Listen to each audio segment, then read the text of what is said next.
20 slides of terror, that's what I was thinking. So you can advance that. Hi everyone, my name is Gretchen Baisa, and I'm the Community Curator and the Business Development Director for NextSpace Co-working Innovation in San Jose. And I'm here to talk to you today about co-working and what we're doing on the corner of 2nd and San Fernando Streets. It's a little bit of a love story between the worker and the workspace. So, so we can't really have this discussion without talking about what co-working is. Co-working is kind of a new buzzword, and really, in a nutshell, co-working is a style of working that allows creative entrepreneurs and small businesses and large companies and freelancers and 1099s to share a workspace, share community, share resources, and to kind of do their work as best they can. It's a new phenomenon. It started in 2005 by a freelancer named Brad Newberg. Brad was in San Francisco when he coined the phrase and he walked the walk. And now there are over 1,200 co-working spaces in the world. Why?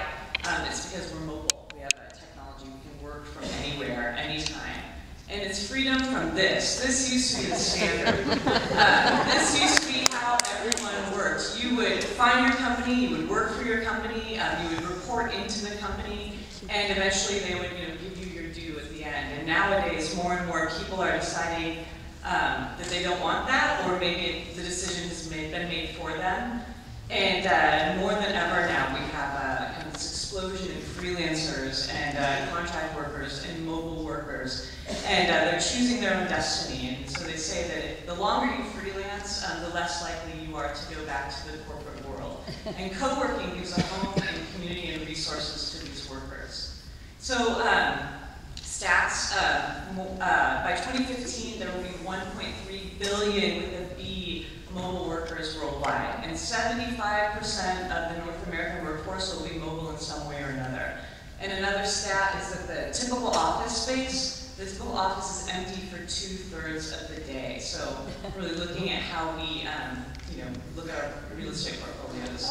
So where do these people go? Where do these 1.3 billion people go? Well, instead of going to a coffee shop, which sucks to work from if you've ever tried, and instead of working from your home, which is awesome for like the first 2 weeks until you decide to change out your jammies, start co-working. So we've got our own industry rag. It's called DeskMag.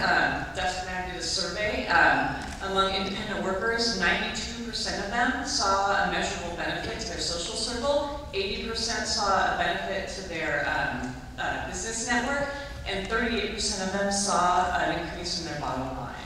So more takeaways. Richard, my member, is here. So more takeaways. What co-working really is it's a new way to look at economic development.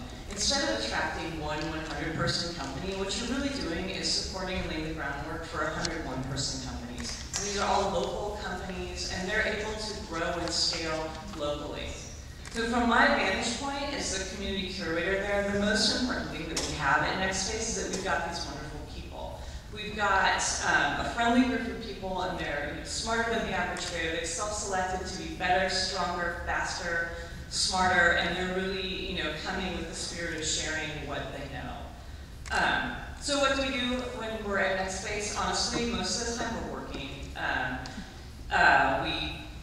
We have a saying, people come for the workspace, but they stay for the community, and that's certainly true. We are a workspace first and foremost, just a way cooler one.